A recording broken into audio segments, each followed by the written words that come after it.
சலாமுன் அலைக்கும். வலைக்கும் சலாம். குரான் படிக்கலாம். அதான் நம்ம அடிக்கடி நினைவு கூறக்கூடிய விஷயங்கள்ல வசனங்கள்ல நிறைய இருக்குது. நம்ம ஒவ்வொன்றாக பார்த்துட்டு இருக்கிறோம். இப்போ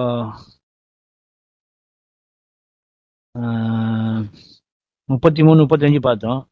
அதுக்கு அடுத்து 33, 41, 33, 35க்கு அடுத்து 4, 6 வசனம் கழிச்சு நமக்கு 33, 41ல அந்த விஷயம் நமக்கு சொல்லப்படுது. பாருங்க, நம்பிக்கை கொண்டோரே நீங்கள் கடவுளை அடிக்கடி நினைவு கூற வேண்டும் என்று எந்த வசனத்துக்கு அடுத்து சொல்றாருன்னா 33, 40க்கு அடுத்து. 33, 40 என்ன வசனம்னு உங்களுக்கு கவனத்துல இருக்கும்னு நினைக்கிறேன். அதான் அமா முகமது இல்லா ரசூல், முகம்மது தூதரே அன்றி வேறில்லை, அவர் நபிமார்களில் இறுதியாக இருக்கின்றார் அப்படிங்கிறது அந்த வசனம் 33, 40. ஏன் அதுக்கு அடுத்து இதை சொல்றாருங்கிறது உங்களுக்கு படிச்சுட்டு இருக்கும் இன்ஷா அல்லாஹ். இறுதி தூதர் அல்லர் அப்படின்ட்டு அதனுடைய உபதொலைப்புல கூட கொடுத்துருக்காரு. உங்களில் எந்த ஆணுக்கும் முகம்மது தந்தையாக இருக்கவில்லை, அவர் கடவுளுடைய ஒரு தூதராகவும் நபிமார்களில் இறுதியானவராகவும் இருந்தார்ன்றத கூட மற்ற மொழிபெயர்ப்புகள் இருக்கிறார்னு போடுவாங்க. கடவுள் அனைத்து விஷயங்களையும் முற்றிலும் அறிந்தவராக இருக்கிறார். இதுக்கு அடுத்த வசனத்துலதான் நம்பிக்கை கொண்டவரை உங்களைத்தான் நீங்கள் கடவுளை அடிக்கடி நினைவு கொண்டிட வேண்டும். கொஞ்சம் முன்னால் நம்ம சொன்னோமே, அதாவது எல்லா முஸ்லிம்களுடைய பள்ளிவாசல்கள் பூராவும் ஜும்மா டைம்லையோ அல்லது மற்ற நேரங்களிலேயோ முகம்மதை அடிக்கடி நினைவு கூறக்கூடிய ஜும்மா பயான்களை கேட்க முடியும், மற்ற பயான்களையும் கேட்க முடியும். அந்த மாதிரி அதை குறிப்பாக உணர்த்தி அல்லாஹ் சொல்ற விஷயமா அது இருக்குது. அந்த அடிக்குறிப்புல கூட ரசாத் கொடுத்திருக்கிறது, உங்களுடைய எண்ணங்களை அதிகமான நேரம் ஆக்கிரமித்திருக்கும் எதுவாயினும் அதுவே உங்களுடைய தெய்வமாகும். அப்ப அதிகமா முகம்மது ஆக்கிரமித்திருந்தால் அவர்தான் அவர்களுக்கு தெய்வமாக இருக்கின்றார் என்பதை நம்ம சொல்லப்படுகின்றோம். எனவேதான் கடவுளை நினைவு கூறுவதற்கும் இரவும் பகலும் அவரை துதிப்பதற்குமான இக்கட்டளை. அதிகமான நேரம்ங்கிறதுல நம்ம 24 மணி நேரத்துல 12 மணி நேரத்துக்கு நம்ம தூக்கத்திலேயே 1/3 போயிடுது. மிச்சம் இருக்கக்கூடியதுல அப்போ நமக்கு ஒரு 8 ஹவர்ஸ், நமக்கு 8 ஹவர்ஸுக்கு மேல அல்லாஹ்வை நினைவு கூறக்கூடிய ஒரு விஷயமாக அது அந்த நேரம் இருக்க வேண்டும். அது அதிகமான நேரம்ங்கிறதுல அந்த அந்த அந்த டைமை தான் நம்ம ஃபாலோ பண்ணணும். ஒரு நாளைக்கு அதிகமான நேரம் அப்படிங்கிறத நம்ம செய்யறதுல அதிகமான நேரம் என்பதை எடுத்துக்கொள்ளலாமா? அப்படி எடுத்தா நமக்கு ரொம்ப குறைஞ்சிரும். நம்ம செய்யறதுல இப்போ அதிகமான நேரம் ஒருத்தரை பற்றி பேசாமல் அல்லாஹ்வை பற்றியே பேசி கொண்டிருப்பது அப்படின்னு தனியா எடுத்துக்கலாம் இல்லையா? 2 விதமாக பார்க்கலாம். அது சரியா சொல்ல தெரியல நமக்கு. அதான் ஒருத்தரை பற்றி அதிகமாகவே பேசிக்கிட்டு இருக்கிறோம், அதை விட அதிகமா அல்லாஹ்வை அதிகமா பேசுறது, அதிகமா அவரை நினைவு கூறுவது என்று இருப்பதுதான் சரி இல்லையா? ஆனா அதுலயே டைமிங்கை நம்ம நோட் பண்ணோம்னா 8 ஹவர்ஸுக்கு மேல வருமே, அப்ப அது முடியாது இல்லையா? அப்போ இன்னொருத்தரை பற்றி நம்ம அதிகமாக பேசாம, அதாவது மனைவியையோ துணைகளையோ அல்லது கணவனையோ அல்லது பிள்ளைகளையோ மற்ற வியாபாரம் மற்ற எந்த விஷயங்களையோ பற்றி அதிகமா பிரலாபிச்சு கொண்டே பேசிக்கொண்டே அவர் அப்படி செஞ்சாரு இது செஞ்சாரு, அவர் வராங்க இவங்க வராங்க அவங்க போறாங்க அப்படின்னு பேசிக்கிட்டே இருக்கிறத குறைச்சிட்டு அல்லாஹ் பற்றி அதிகமா பேசக்கூடிய, எனக்குலாம் தமாசா இருக்கு. எப்படிதான் நம்ம இதெல்லாம் செய்யவே இல்லையே.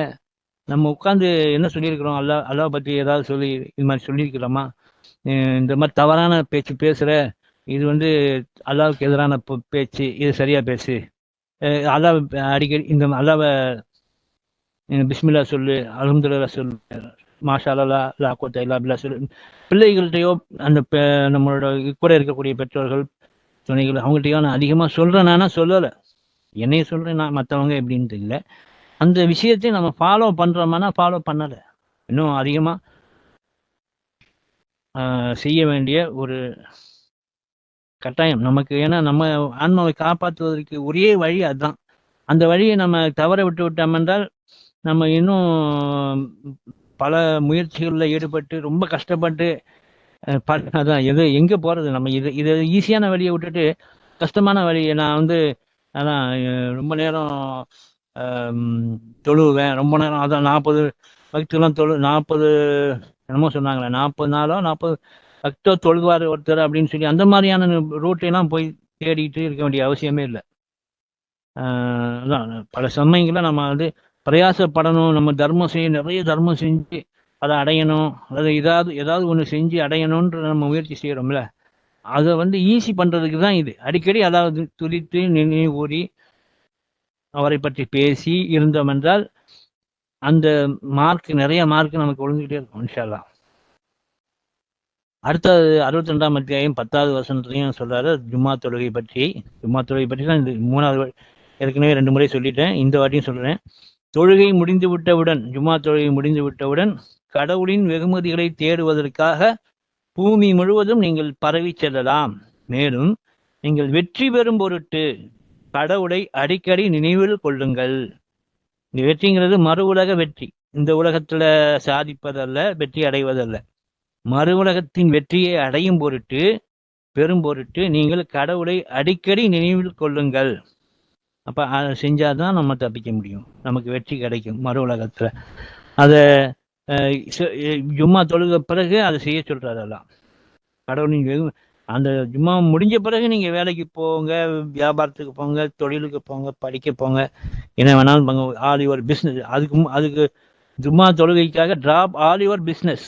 உங்களுடைய பிஸ்னஸ்னா அங்கே வார்த்தை வந்து வியாபாரத்தை குறிப்பதல்ல, நம்முடைய அன்றாட வாழ்க்கை நிகழ்வுகளை சொல்லக்கூடிய all your business. Mind your பிஸ்னஸ்னா உன் வேலையை பாரு அப்படின்னு சொல்றோம்ல, அது மாதிரி அது வியாபாரத்தை பாருன்னு சொல்ற அர்த்தம் கிடையாது. டிராப் ஆல் யுவர் பிஸ்னஸ், எந்த வேலையும் போட்டுருங்க, சும்மா தூக்கி போட்டுட்டு ஜும்மா தொழுக போயிருங்க அப்படின்னு சொல்லி அந்த வசனம் நமக்கு முந்தைய வசனம் சொல்லுது 62:9. அடுத்த வசனத்துல நீங்க அடிக்கடி வெற்றி பெறும் பொருட்டு அடிக்கடி கடவுளை நினைவில் கொள்ளுங்கள். இதுதான் அந்த மெத்தடு. 9ஆம் அத்தியாயம் 112 எப்படியெல்லாம் அவங்க செய்வாங்கங்கிறதுக்கு அந்த குறிப்பு இல்லாட்டாலும் அதை நம்ம இந்த குரான் முழுகளும் குரான் நெடுகிலும் நம்ம பார்க்கிறோம். அடிக்கடி செய்ய வேண்டும், அடிக்கடி சிரம் பண்ணிய வேண்டும், அடிக்கடி புகழ வேண்டும், அடிக்கடி தியானம் செய்ய வேண்டும், அது ருக்கு செய்ய வேண்டும். ருக்குலாம் நம்ம செய்யறதே இல்லை. மற்றவர்களும் கருத்து சொல்லுங்க. இதெல்லாம் என்னுடைய பார்வையிலிருந்து நான் சொல்லக்கூடிய கருத்து தானே தவிர இன்னும் அதை விட பெட்டராகவோ அல்லது இன்னும் சரியில்லை, இது தவறா இருக்கு அப்படின்னு கூட சொல்லலாம். மற்றவர்கள் பேசுங்க.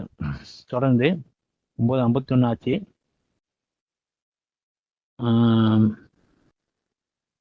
அதான் அந்த அவங்களை பற்றி தான் சொல்றாரு. அவர்கள் நன்னறியினை ஆதரிப்பவர்கள், அத்துடன் தீமையை தடுப்பவர்கள். இதெல்லாம் வந்து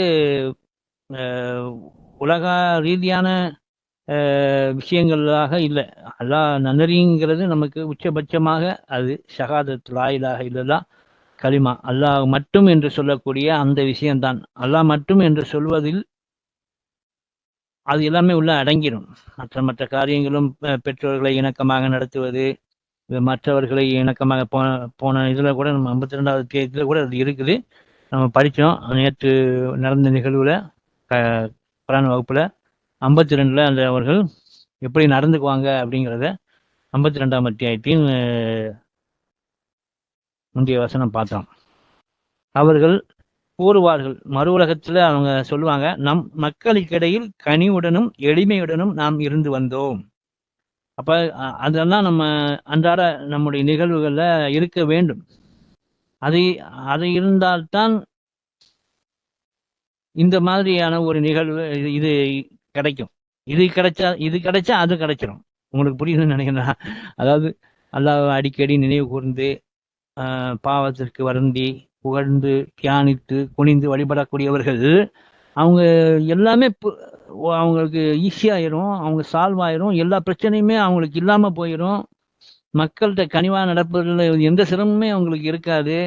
மக்களை வந்து அவங்க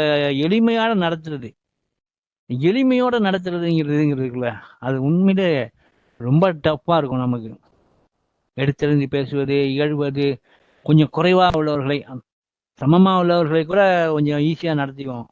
நமக்கு கீழே உள்ளவங்களை, உனக்கும் கீழே உள்ளவர் கோடி அவங்களெல்லாம் வந்து நம்ம எப்படி நடத்துறோம்னா, ஏ வர இப்படி செய்யறா அது செய்யறா அப்படின்ற அந்த மனோபாவத்திலே இருக்குது அது. இவன்ட்டெல்லாம் கொஞ்சம் கொஞ்சம் அதான் ஒரு ஆட்டோ ஒரு மெக்கானிக்கிட்ட நான் வேலை பார்த்து அவர் கூட அவர் எனக்கு வேலை பார்க்குறாரு. ஒரு நபர் வந்தாரு. நான் வந்து அந்த ஆட்டோ மெக்கானிக்கிட்ட நான் பண்போட பேசிக்கிட்டு இருக்கேன் சரியான முறையில் வாங்க போங்க. அவர் வந்து அடாதடி நான் கெட்ட மாதிரி ஏதோ பேசிட்டு என்கிட்ட தனியாக கூப்பிட்டு சொல்றாரு, இவங்கிட்ட எல்லாம் ஒழுங்கா பேசக்கூடாது, அப்படி பேசணும் இப்படி பேசணுன்ற அந்த கெட்ட பேச்சு பேசுறத பத்தி சொல்லி சொல்லி காட்டுறாரு. அப்ப என்னன்னா அவங்களுக்கு தனி லாங்குவேஜ் இருக்குது.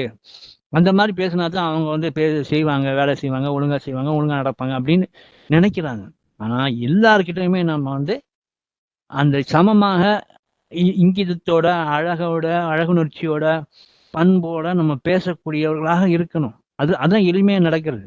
அந்த எளிமையா நடப்பதிலே நம்ம ரொம்ப தவறுதலாக இருக்கலாம். அதெல்லாம் சரி பண்ணி கொள்ளக்கூடியவர்களாக நம்ம இன்ஷா அல்லாஹ் இருப்போம். அடுத்த முறையில் கற்றுக்கொள்வோம். இடையில தொய்வு ஆகிப்போச்சு, இன்ஷா அல்லாஹ் நீண்ட தொய்வு ஆகிப்போச்சு. அதை நம்ம சரிப்படுத்திக்கொள்வோம். மற்றவர்களும் கருத்து சொல்லுங்க இன்ஷா அல்லாஹ். அல்ஹம்துலில்லாஹ். الفاتحة. بسم الله الرحمن الرحيم. الحمد لله رب العالمين الرحمن الرحيم مالك يوم الدين إياك نعبد وإياك نستعين اهدنا الصراط المستقيم صراط الذين أنعمت عليهم غير المغضوب عليهم ولا الضالين. ما شاء الله لا قوة إلا بالله. سلام عليكم.